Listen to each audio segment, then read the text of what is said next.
கர்த்தரும் மீட்பரும் இரட்சகருமாயிருக்கிற ஆண்டவர் இயேசு கிறிஸ்துவின் நாமத்தினாலே அவருக்கும் நல்ல இந்த காலை நேரத்தின் இயேசு உயிர்த்தெழுந்த நாளின் நல்வாழ்த்துக்களை தெரிவித்துக் கொள்ளுகிறோம். கர்த்தர் ஒவ்வொருவருடைய வாழ்விலும் அவருடைய உயிர்த்தெழுதலின் மகிமையினால் நிறைத்து மகிமைப்படுத்துவாராக. இந்த நாளுக்குரிய தியான வசனம் மத்தேயு 28:6. அவர் இங்கே இல்லை, சொன்னபடியே உயிர்த்தெழுந்தார் என்று நாம் அந்த பகுதியிலே வாசிக்கிறோம். ஆம் பிரியமானவர்களே, இயேசு கிறிஸ்து மனிதனுடைய ஒவ்வொரு பாவங்களுக்காகவும் அவனுடைய சாபங்களை, அவனுக்கு உண்டான எல்லா இடர்களையும், சத்துருவினால் வருகிற பிசாசினால் வருகிற மரண பயத்திலிருந்தும் அவனை விடுதலையாக்குவதற்காக அவர் தன்னுடைய இளம் வயதிலே சிலுவை சுமந்து கொண்டு அத்தனை அவமானங்களையும் நிந்தனைகளையும் சகித்து கல்வாரி சிலுவையிலே வெற்றி சிறந்திருக்கிறார். கல்வாரி சிலுவையிலே வெற்றி சிறந்தவர். அவர் மரித்து அடக்கம் பண்ணப்பட்டார். 3ஆம் நாள் அதிகாலை நேரத்திலே அவர் உயிரோடு கூட எழுந்திருக்கிறார். ஆம் பிரியமானவர்களே, அவர் சொன்னபடியே உயிர்த்தெழுந்திருக்கிறார்.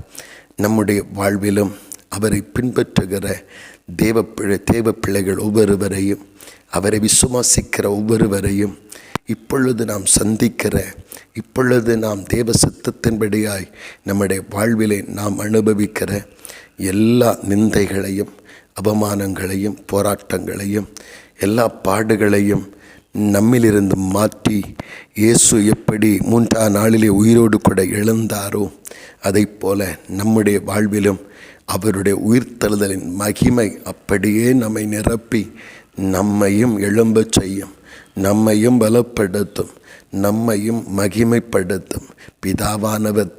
பிதாவானவர் இயேசுவை மரித்தோரிலிருந்து எழும்பு செய்தது போலவே கர்த்தருடைய மகிமையினாலும் வல்லமையினாலும் நிரப்பப்படுகிற ஒவ்வொருவரும் கர்த்தருடைய மகிமையின் சாயலிலே எழும்புவார்கள். ஆம், இது எழும்ப வேண்டிய காலம். நாம் மரித்து இந்த உலகத்தோடு உலகமாய் போக வேண்டியதல்ல. நம்முடைய பழையவைகள் எல்லாவற்றையும் இயேசு எப்படி அவரை சுற்றியிருந்த வஸ்திரத்தை உரிந்து வைத்து கொண்டு உயிரோடு கூட பிதாவின் மகிமையினால் எழுந்தாரோ, இந்த உலகத்தின் மாயைகள், சாயல்களை எல்லாவற்றையும் நாம் விட்டு விலகி கர்த்தர் நமக்காக ஏற்படுத்தி வைத்திருக்கிற அந்த மகிமையை அடைவதற்காக நாம் எழும்ப வேண்டிய நாட்கள். தைரியமாகவும் கிருபையாகவும் பிதாவாகிய தேவனுடைய சித்தத்தை நிறைவேற்ற துடிக்கிற ஒவ்வொருவருடைய வாழ்க்கையிலும் கர்த்தர் தம்முடைய மகிமையினாலே, கர்த்தர் தம்முடைய ஆசீர்வாதங்களினாலே நிறைத்து மகிமைப்படுத்துவார்.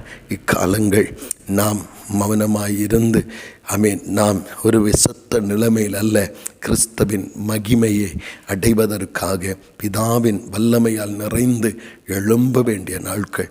நம்முடைய வாழ்விலேயும் அந்த உயிர்த்தெழுதலின் மகிமை நம்மை சந்திப்பதாக, நம்முடைய வாழ்விலும் அந்த உயிர்த்தெழுதலின் வல்லமை நம்மை சந்திப்பதாக.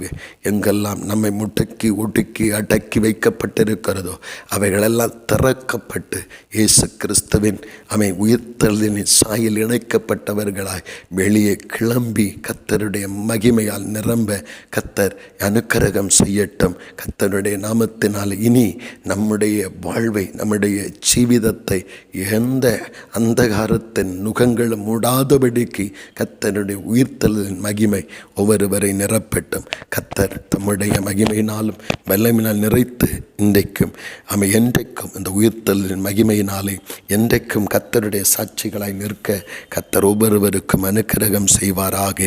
ஆமேன், ஆமேன். ஜெபிப்போம். அன்பின் பரலோகத்தின் நல்ல ஆண்டவரே, நல்ல இந்த காலை நேரத்திற்காக மக்கு ஸ்தோத்திரப்பா.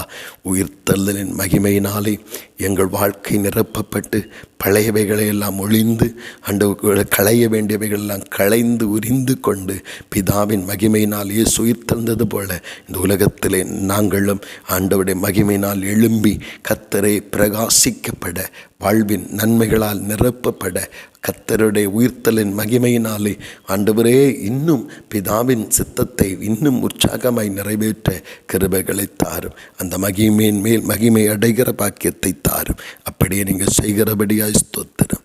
இயேசு கிறிஸ்துவின் மூலம் செபிக்கிறோம் நல்ல பிதாவே. ஆமேன், ஆமேன்.